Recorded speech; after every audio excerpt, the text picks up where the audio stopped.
نحمده ونصلي على رسوله الكريم أما بعد فأعوذ بالله من الشيطان الرجيم بسم الله الرحمن الرحيم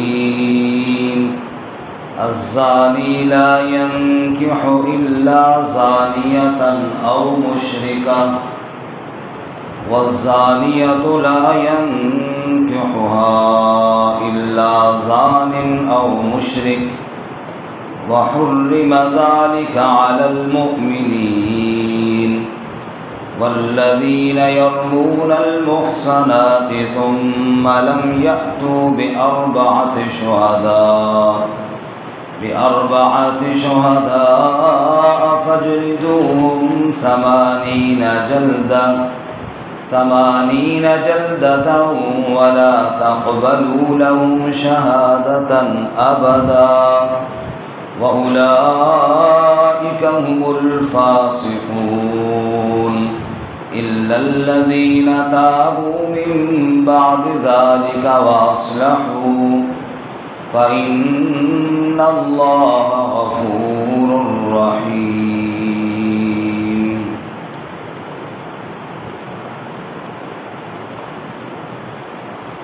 الزاني لا ينكح إلا زانية أو مشركة، زنا کرنے والا نہیں نکاح کرتا مگر زنا کرنے والی سے یا مشرکہ سے. والزانية لا ينكحها إلا زان أو مشرك، اور زانیہ سے نکاح نہیں کرتا مگر زانی یا مشرک. وحرم ذلك على المؤمنين، اور حرام کیا گیا یہ ایمان والوں پر. والذین يرمون المحصنات، اور وہ لوگ جو الزام لگاتے ہیں پاک دامنہ عورتوں پر. ثم لم يأتوا بأربعة شهداء، پھر نہیں لاتے 4 گواہ. فاجلدوهم 80 جلدہ، پس مارو ان کو 80 کوڑے. ولا تقبلوا لهم شهادة أبدا، اور نہ قبول کرو ان کے لیے گواہی کبھی بھی. وَأُولَئِكَ هُمُ الْفَاسِقُونَ، اور یہی لوگ فاسق ہیں. إِلَّا الَّذِينَ تَابُوا مِن بَعْدِ ذَلِكَ، مگر وہ لوگ جنہوں نے توبہ کی اس کے بعد. وَأَصْلَحُوا، اور اصلاح کی. فَإِنَّ اللَّهَ غَفُورٌ رَحِيمٌ، بس بے شک اللہ تعالی بخشنے والا رحم کرنے والا ہے. سبحان ربک رب العزة عما يصفون وسلام على المرسلين والحمد لله رب العالمين. اللهم صل على سيدنا ومولانا محمد وعلى آل سيدنا ومولانا محمد وعلى آله وأصحابه أجمعين. معزز سامعین، سورۃ النور کا پہلا رکوع آیت نمبر 3، 4 اور 5 تلاوت کی ہیں. اللہ رب العزت ان کے مطابق صحیح بیان کی توفیق عطا فرمائے اور ہمیں قرآن و سنت پر عمل کرنے کی توفیق عطا فرمائے. گزشتہ سبق میں ہم نے پڑھا کہ زانیہ عورت اور زانی مرد ان کو 100 کوڑے مارے جائیں اور اس میں نرمی نہ کی جائے اور لوگوں کے سامنے مارے جائیں. آج کے سبق میں دوسرا مسئلہ وہ ہے نکاح کا، کیونکہ نکاح میں دینداری کو دیکھنا چاہیے. رسول اللہ صلی اللہ علیہ وسلم نے ارشاد فرمایا کہ عورت یا تو مال کی وجہ سے یا حسب نسب کی وجہ سے یا حسن کی وجہ سے یا دین کی وجہ سے نکاح کی جاتی ہے. یعنی یہ 4 چیزیں دیکھ کر لوگ رشتہ کرتے ہیں. کبھی تو مال دیکھا جاتا ہے، کبھی حسن و جمال دیکھا جاتا ہے، کبھی حسب نسب خاندان، اور کبھی دین۔ آپ نے فرمایا تم سب سے پہلے دین کو دیکھو، اگر دین نہیں ہے تو پھر مال و دولت اور حسن و جمال کسی کام کا نہیں ہے۔ اور یہی حکم سورۃ البقرہ میں بھی گزر گیا، وَلَا تَنكِحُوا الْمُشْرِكَاتِ حَتَّىٰ يُؤْمِنْ، مشرکہ عورتوں سے نکاح مت کرو جب تک کہ وہ ایمان نہ لے آئیں۔ وَلَأَمَةٌ مُؤْمِنَةٌ خَيْرٌ مِّن مُشْرِكَةٍ، ایک باندھی ایمان والی آزاد مشرکہ عورت سے بہتر ہے، کیونکہ وہ ایمان والی ہے اور اللہ کے ہاں عزت ایمان والوں کی ہے، اور خاندان اور بچوں کے آگے ایمان کا مسئلہ ہے، اس لیے سب سے پہلے عورت کا ایمان دیکھا۔ ایسے ہی مرد کے بارے میں بھی ہے، مرد کے رشتے کے بارے میں بھی پہلے یہ دیکھا جائے کہ ایماندار ہے یا نہیں، اور اس کے اعمال اور اخلاق کیسے ہیں۔ تو یہاں پر فرمایا کہ زانی نکاح نہیں کرتا مگر زانیہ عورت سے یا مشرکہ عورت سے۔ ایک تو یہ ہے کہ زنا اور شرک کا کیوں جوڑ لگایا، مفسرین فرماتے ہیں کہ دونوں میں بے غیرتی موجود ہے، کیونکہ زانی حلال جگہ کو چھوڑ کر حرام طرف جاتا ہے، اور مشرک بھی رب کا در چھوڑ کر غیر کی طرف جاتا ہے۔ اس لیے اللہ تعالیٰ نے بدکار اور زناکار اور شرک کرنے والا ان کو اکٹھا ہی فرمایا ہے۔ فرمایا بدکار نہیں نکاح کرتا، یعنی اس کے لیے مناسب یہی ہے کہ وہ بدکارہ سے نکاح کرے یا مشرکہ سے نکاح کرے۔ جیسے حدیث کی بھی اسی طرح ہے، جیسے حدیث میں ہے یا مقولہ ہے السلطان لا یکذب، کہ بادشاہ جھوٹ نہیں بولتا، مطلب یہ ہے کہ بادشاہ کے مناسب نہیں ہے جھوٹ بولنا۔ یہاں بھی فرمایا بدکار کے مناسب نہیں ہے کہ وہ کسی پاک دامن عورت سے نکاح کرے، اس کو چاہیے کسی بدکارہ سے کرے جیسا وہ جیسے یہ برابر ہونا آپس میں، یا مشرکہ سے کرے کہ جیسے وہ جیسے یہ۔ وَالزَّانِيَةُ لَا يَنكِحُهَا إِلَّا زَانٍ أَوْ مُشْرِكٌ، اور فرمایا زانیہ بھی نکاح نہیں کرتا اس زانیہ سے مگر زنا کرنے والا یا شرک کرنے والا، یعنی انتہائی حسیس اور انتہائی گھٹیا عادات اور کردار کے مالک۔ وَحُرِّمَ ذَلِكَ عَلَى الْمُؤْمِنِينَ، اور حرام کر دی گیا یہ زنا ایمان والوں پر۔ ایمان والوں پر زنا کیا ہے جی؟ حرام ہے۔ اللہ ہم سب کی حفاظت فرمائے اور عفت اور پاک دامنی نصیب فرمائے۔ اس کے بعد دوسرا اگلا قانون ہے جی، وہ ہے حد قذف۔ حد قذف یہ ہے اگر کسی شخص نے کسی عورت کے بارے میں زنا اور برائی کی تہمت لگائی، اس پر 4 گواہ پیش نہ کر سکا۔ کتنے گواہ جی؟ 4 گواہوں میں ایک بھی کم ہے تو یہ شخص جو اس کے خلاف بات کرنے والا ہے گویا کہ یہ تہمت لگانے والا ہے۔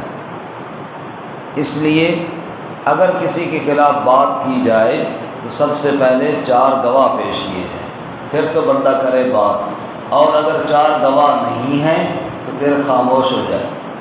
میں نے کل بھی عرض کیا تھا کہ حدود اللہ جو ہیں، جو سزائیں ہیں، ان کے نفاذ کے لیے شریعت نے قوانین بڑے سخت رکھے ہیں، یعنی حدیث پاک میں بھی آتا ہے فَادْرَؤُوا الْحُدُودَ مَا اسْتَطَعْتُمْ، جتنا ہو سکے حدوں کو ٹالو۔ یہ نہیں کہ بات تھوڑی سی بات ہو اگلے کو لمبا کر لو اور جناب کوڑے برسانا شروع کر دو، نہیں، فرمایا جب تک ممکن ہو بچاؤ حدود سے، اور جب بالکل ساری چیزیں پوری ہو جائے، گواہ پورے ہو گئے ہیں یا وہ بندہ خود اقرار کر رہا ہے تو پھر فرمایا حدود لگائی جائے۔ اب ایک شخص کسی کے بارے میں بات کرتا ہے جی فلاں عورت ایسی نعوذ باللہ بدکارہ ہے یا غلط ہے، گواہ اس کے پاس ہے کوئی نہیں ہے، اس لیے اس شخص کو جھوٹا سمجھا جائے گا اور اس کو تہمت لگانے کے جرم میں 80 کوڑے مارے جائیں گے۔ کتنے کوڑے جی؟ 80 کوڑے۔ آپ اندازہ کریں کہ زنا کی سزا آپ نے پڑھی ہے 100 کوڑے اور تہمت کی سزا پڑھی ہے 80 کوڑے، معلوم ہوا کہ قریب جرم ہے۔ 80 اور 100 میں اتنا فرق تو نہیں ہے نا، قریب جرم ہے۔ اب زنا اور بدکاری کو تو برا سمجھا جاتا ہے، لیکن دوسروں کے بارے میں الزام تراشی کو کوئی نہیں برا سمجھا جاتا۔ ہر شریف بندہ دوسرے کے خلاف باتیں کر رہا ہوتا ہے، فلاں ایسا اور فلاں ایسا اور فلاں عورت ایسی اور فلاں ایسا، ایک مال شک کی بنیاد پر۔ یہاں تو ہے نا کہ 4 گواہوں میں ایک بھی کم ہو تو حد قذف لگتی ہے، اور جہاں پہ 3 کیا 1 گواہ بھی کوئی نہیں ہے، صرف شک کی بنیاد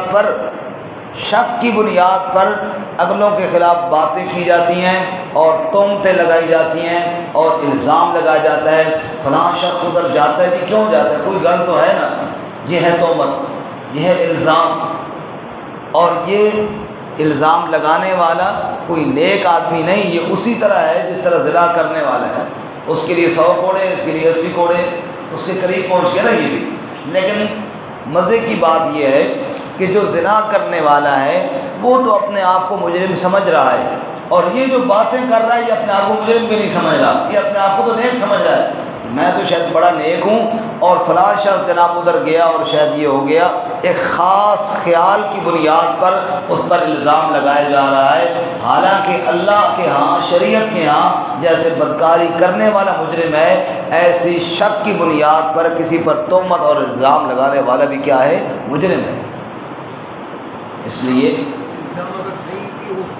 الزام صحیح ہو تب بھی جو ہے، جب تک 4 گواہ نہیں ہوں گے تب تک یہ مجرم قرار دیا جائے گا، اس لیے کہ الزام ہے نا، شریعت نے حد مقرر کیا ہے، قانون مقرر کیا ہے 4 گواہوں کا، اور ان میں سے ایک بھی کم ہوگا تو نہیں۔ دیکھیے جی قرآن کیا کہتا ہے، والذین، اور وہ لوگ یرمون المحصنات، جو الزام لگاتے ہیں، یرمون تیر پھینکتے ہیں، اہم باتیں کرتے ہیں، جو آیا منہ میں نکال دیا، المحصنات، پاک دامن عورتوں پر، نکاح والی عورتوں پر، حیادار عورتوں پر الزام لگا رہے ہیں، کہہ رہے ہیں کہ فلاں عورت ایسی ہے، لیکن ثم لم یأتوا بأربعۃ شہداء، اس بات پر وہ نہیں پیش کر سکتے 4 گواہ۔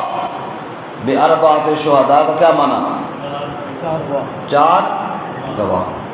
فجلدوہم، تو ایسے شخص کو مارو 80 جلدہ، کتنے کوڑے؟ 80 کوڑے، 80 کوڑے مارو ان کو۔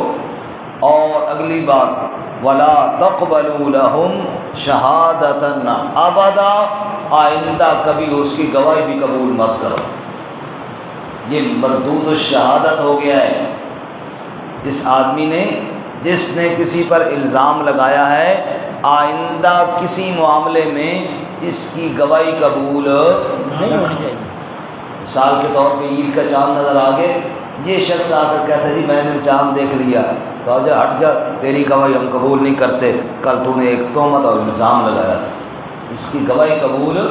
دیکھو کتنی شریعت نے سختی کی ہے، ایک شخص اور ایک ایمان والے اور ایک ایمان والی عورت اور مرد کی عزت پر بات کرنا کوئی معمولی جرم ہے؟ یہ بہت بڑا جرم ہے۔ رسول اللہ صلی اللہ علیہ وسلم نے فرمایا، کعبہ، اے کعبہ، تیری عظمت کی کیا بات ہے، تیری خوشبوؤں کی کیا بات ہے، کیوں نہ تیری عظمت ہو، تو میرے رب کا گھر جو ہے، لیکن ایک مومن کی عزت اللہ کے ہاں تجھ سے بھی زیادہ ہے۔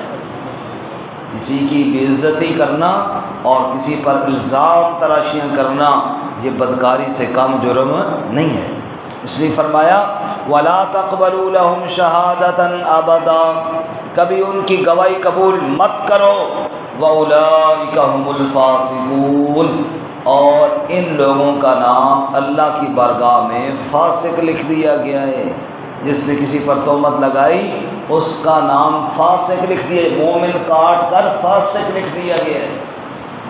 اولئک هم الفاسقون، یہی لوگ فاسق ہیں، یہی لوگ۔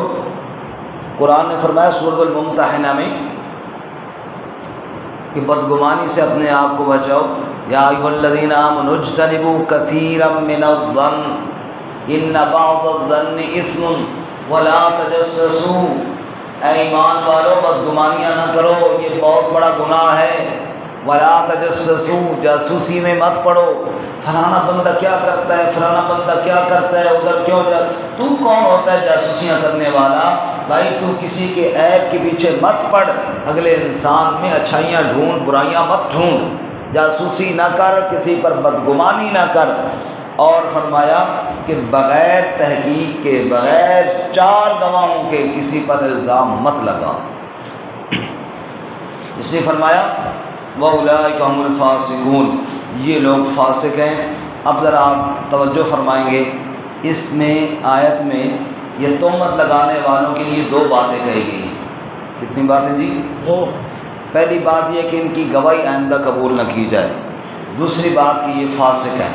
کتنی باتوں میں 2، ایک ان کی گواہی نہ قبول کی جائے، ایک یہ فاسق ہے۔ آگے استثناء کیا گیا إِلَّا الَّذِينَ تَابُوا مِن بَعْدِ ذَلِكَ، جو لوگ توبہ کر لیں اس کے بعد، وَأَصْلَحُوا، اور اصلاح کر لیں، فَإِنَّ اللَّهَ غَفُورٌ رَحِيمٌ، بے شک اللہ تعالیٰ غفور الرحیم ہے۔